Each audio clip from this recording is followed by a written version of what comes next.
Уважаемые друзья, жители Республики Мордовия, закончился период, отведенный кандидатом в главы республики на сбор подписей для преодоления так называемого муниципального фильтра. Сейчас законодательство России построено таким образом, что позволяет партии власти самой отбирать соперников на выборы.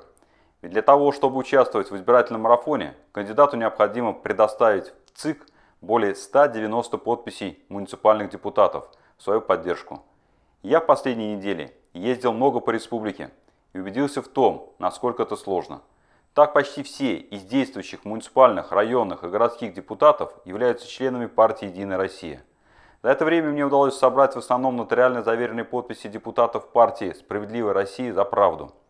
«Единая Россия» привыкла побеждать, не встречая серьезной конкуренции. Привыкла бороться без борьбы.